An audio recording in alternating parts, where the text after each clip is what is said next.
Hello everyone, I hope you're all doing well. Today I'm excited because we're finally going to have a chat about the two-part 1985 television adaptation of Anne of Green Gables. I've meant to do this for years.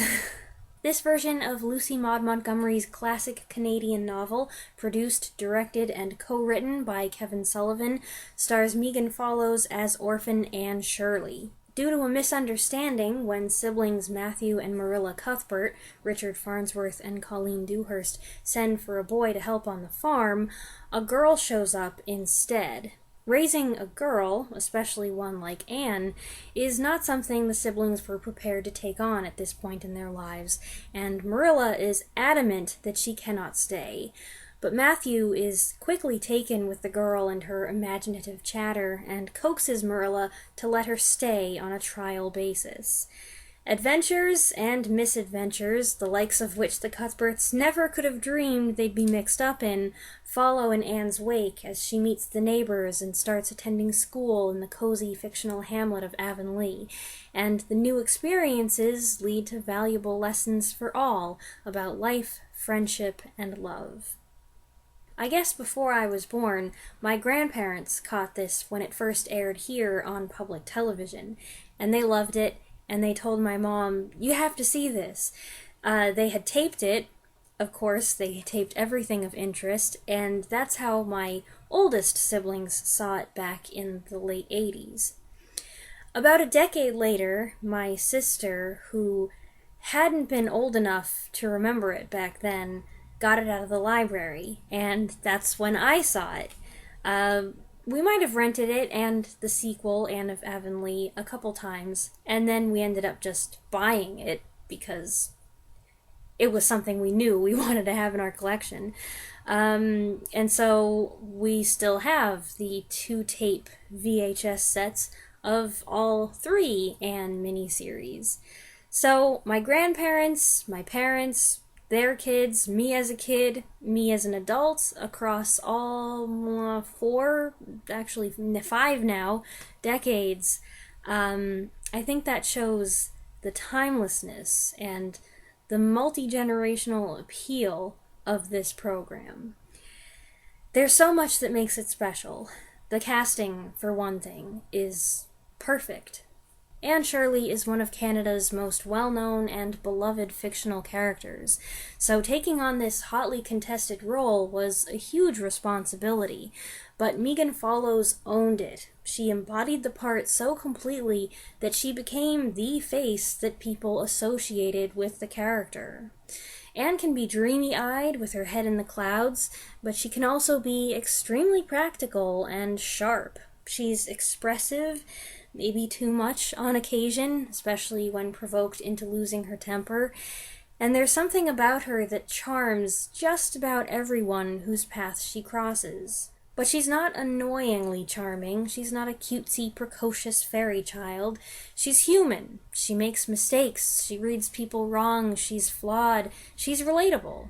And Megan Follows taps into all these characteristics while bringing the character's irrepressible energy and optimism and warmth to the forefront. Something I think I mentioned when I reviewed the books a couple years ago is that at some point I decided that I don't think I would have been friends with Anne in real life, at least not until she got older, because she was too rambunctious and got into too much trouble. I don't know where this idea came from. It's ridiculous. Anne is not a trouble seeker. She has a flair for drama that can lead to trouble, and a temper that gets her into a pickle sometimes, but she doesn't set out to misbehave. And some of the things that happen to her, through no fault of her own, are so downright absurd. If she were your friend, not only would you be guaranteed a loyal companion, but you'd be guaranteed a good time with lots of merry laughs. Who are you? Anne of Green Gables, and I've come to confess. She does have to do that a few times, but at least she's never malicious. And I think she and I have plenty of things in common. I did my fair share of romantically mooning around in the backyard when I was young, coming up with little stories and things, and probably inspired by all the Montgomery books that I read. We both like to observe people and delight in the little absurdities of life and the quirks of human nature. We both enjoy the thrill of a spooky tale. We both love language and words and connotations and particularly apt descriptions. We're both likely to use a larger word when a small one would probably suffice. And like Anne, I had a zeal for learning and for excelling in school, although my academic drive was not motivated by personal rivalry, I don't think. At least that's not how I remember it now. If I talk to my mom about it, she might say otherwise. I'm sure she could pull up a couple names of people that I was privately competing with, but I've forgotten that stuff for the most part. She has an uncanny ability to remember some stuff from my school days, including things that I would just as soon never think about again. Anyway, past erroneous notions aside, I do like to think that maybe Anne Shirley would find me a kindred spirit. Everyone else is equally well cast, especially Colleen Dewhurst and Richard Farnsworth, veteran actors who play off of Megan Follows brilliantly. Bashful Matthew is the sweetest character in the entire series, I think.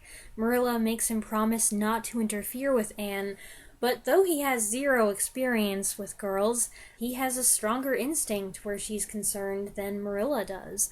And I feel so proud of him when he breaks the rules and intervenes, even if his approach at times is unorthodox. And as he grows ever fonder of Anne, he's willing to venture out of his comfort zone to do little things that will make her happy. As for Marilla, she comes across as stern and formidable, and she is, but her interactions with Anne gradually awaken a softer side. I find Dewhurst pretty delightful here, with her dry responses and her exasperated expressions, and I love it when she laughs. It's like she's so tickled by something Anne has said or done that this chuckle, a little rusty from lack of use, rises up from some place deep inside until it can't be contained anymore. And something else I've come to appreciate more is how she and Anne have more in common than either of them realizes at first. Their stubbornness, their pride, their tempers. I find Marilla increasingly more likable and more relatable as time goes by. And I think that figures. As you age, you view older characters differently than you did when you were a child, and you are able to relate to them in a way that you really couldn't have back then. Marilla is set in her ways, same, and she's an unmarried woman who really doesn't know what to do with a kid. Same. That's what makes the change in her such a joy to watch.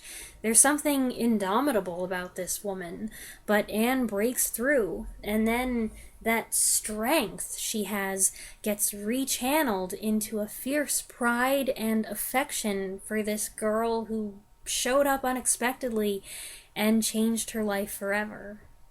Anne's relationships with both of the Cuthberts are my favorite aspect of this.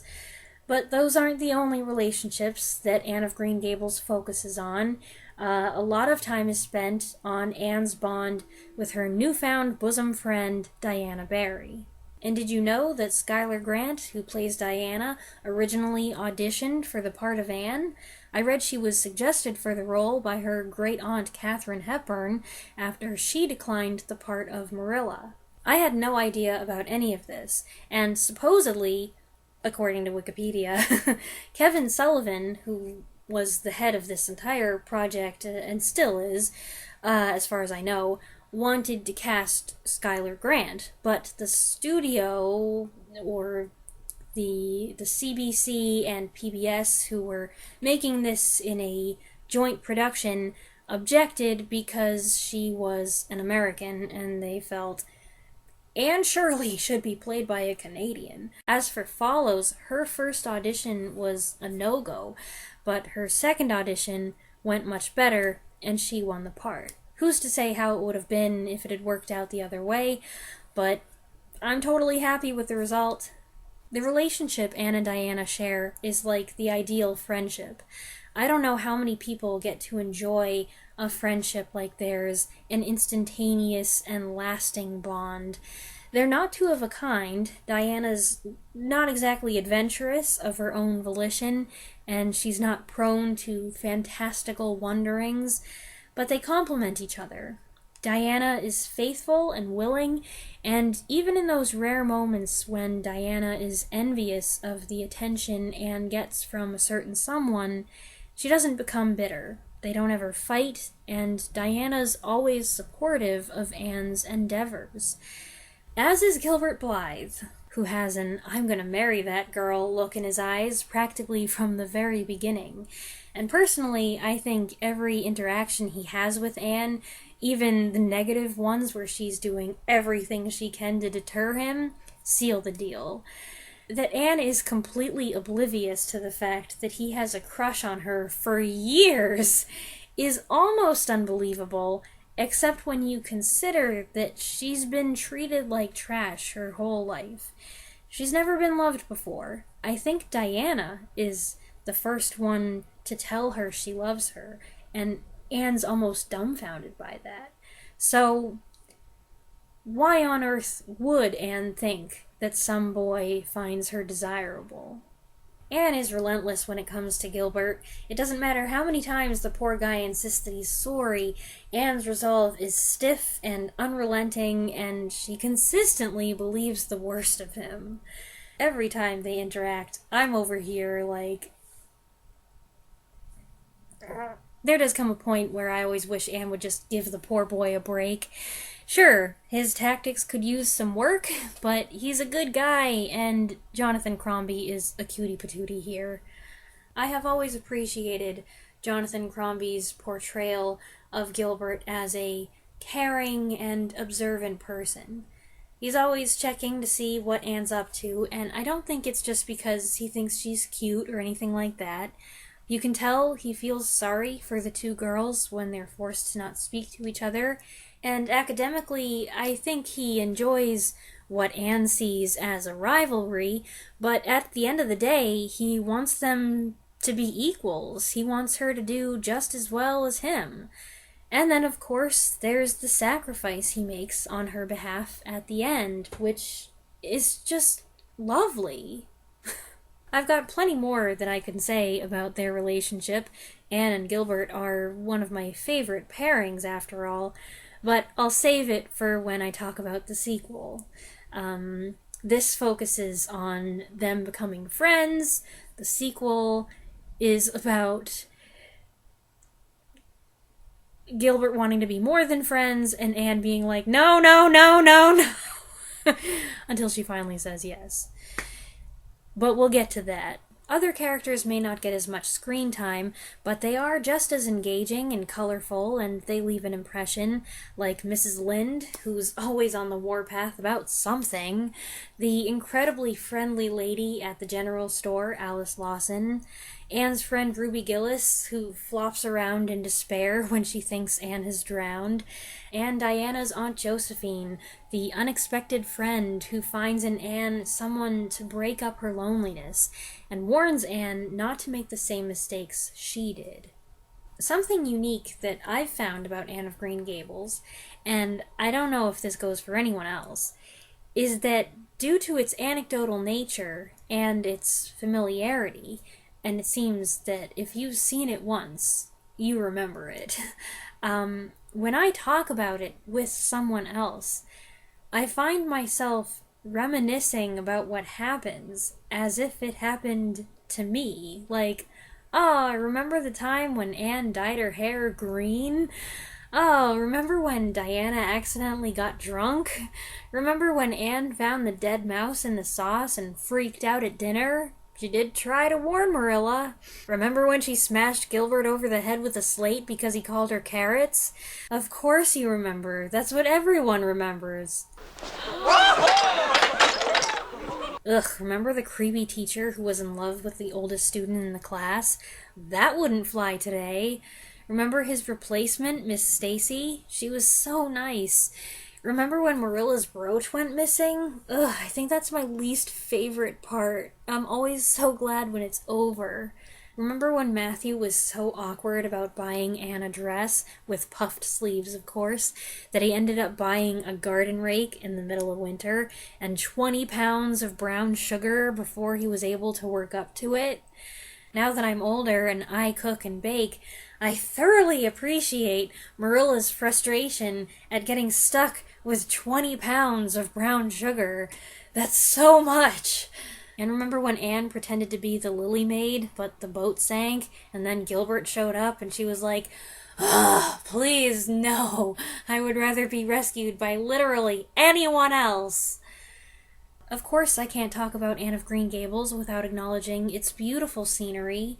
It turns out that the bulk of the scenes were actually shot at various locations in Ontario, but there are plenty of idyllic shots of Prince Edward Island as well. Montgomery's many books and stories revolve around PEI, giving it a mythical, magical quality, something her fans have spent the last 100 years flocking there to try to experience. This telefilm specifically led to a tourism boom on Prince Edward Island, and I know of a lot of people who have visiting it on their bucket list. I have never been, although I believe that I have some family ties to Prince Edward Island on my dad's mother's side. Also beautiful is the music by Hagood Hardy. The main theme, Anne's theme, is this wistful piece that befits the story and the character and the overall mood so well. And it's clear that a lot of attention was given to historical authenticity in production design, as well as in making sure that the costumes were an accurate and descriptive reflection of the characters' backgrounds. I may not be crazy about puffed sleeves like Anne is, but a lot of the costumes here are very nice. I like the styles, the prints, and the plaids, and the winter outfits are especially charming. They do winter right here, with the scarves and the heavy skirts and the little pom-pom berets and the mufflers and the sleighs and sleigh bells. I love it. You've got to notice the hair, too. As the young people mature, their hairstyles change to reflect that they're growing up. I'm not a hair expert, I'm not good with hairstyling or hair anything, but some of Anne's hairstyles, and she has several, are so pretty. I'm envious. The hair and the costumes, but especially the hair, also has a lot to do with the illusion that the characters have aged a few years from beginning to end. I was curious just how old the three main adolescent actors were, so I did an age check. Schuyler Grant, Diana, was around 14. This was her first film. Jonathan Crombie, Gilbert, was around 19. This was his first film. And Megan Follows, Anne, was around 17. So at the end of the 3.5 hours, Anne and Gilbert, at least, are around the ages that they're supposed to be, so it kind of works out. Now, I'm well aware that as an adaptation, it doesn't include everything, and there are some liberties taken with the script. Keeping in mind that I reread the book in 2016, which is 5 years ago now, what I noticed most was that Anne's friendships with other girls besides Diana aren't really explored. We do meet Ruby Gillis and Jane Andrews, but not until well into the second half, and we don't get to know much about them. There's not much about Anne's other classmates, Charlie Sloane or Moody Spurgeon, either, just their names mentioned once or twice, and this. Make our way to the Spurgeon farm, where Moody's parents have consented to host a celebration in honor of my departure. Nobody told me.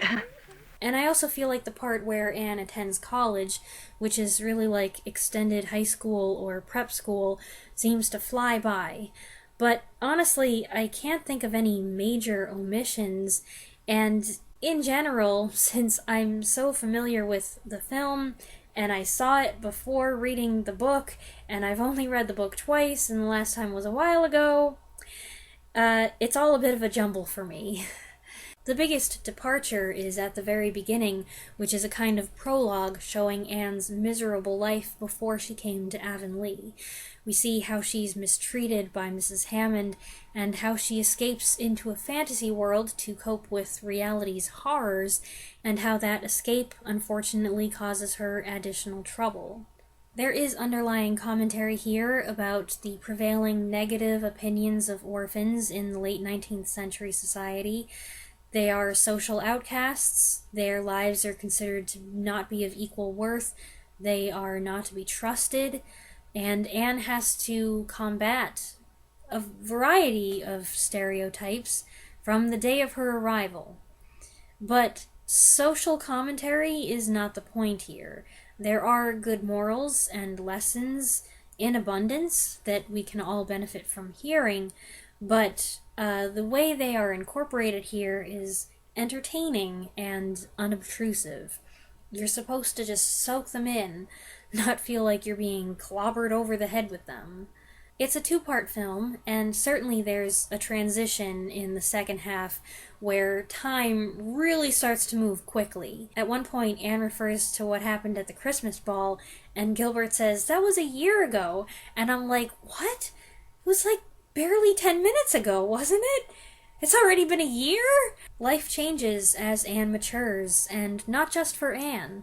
Marilla still sees her as a young girl and wrestles with the desire to keep her safe at home and to encourage her to go out and see where her ambition will take her.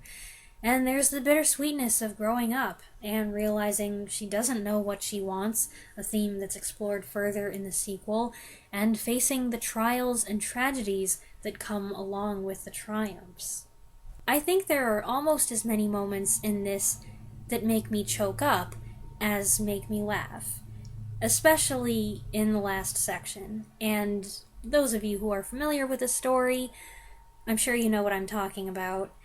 And I think that's another point in its favor, because to me, the best, the most powerful, the most memorable books and movies are the ones that make me feel all the emotions, and that's what this does. This production of Anne of Green Gables was a massive success, picking up a bunch of awards, and it continues to enjoy popularity, as it should. It's beautifully made, brilliantly acted, wonderfully funny, timeless, wholesome, heartwarming entertainment. And if there's anyone watching this who hasn't seen it, I strongly recommend it. I've always liked it, and I think my love and appreciation for it has only grown over time. I hope you enjoyed this video. As I said, I do plan to do another one on the sequel. I'm just not sure when. I kind of already planned out my reviews for October, so it might have to wait. But my schedule is never set in stone, and now that I've revisited this, I really want to see the sequel again before too much time goes by, so we'll see. Please share your thoughts on this adaptation of Anne of Green Gables if you've seen it in the comments below. I look forward to hearing from you, and I'll see you again soon. Thanks for watching.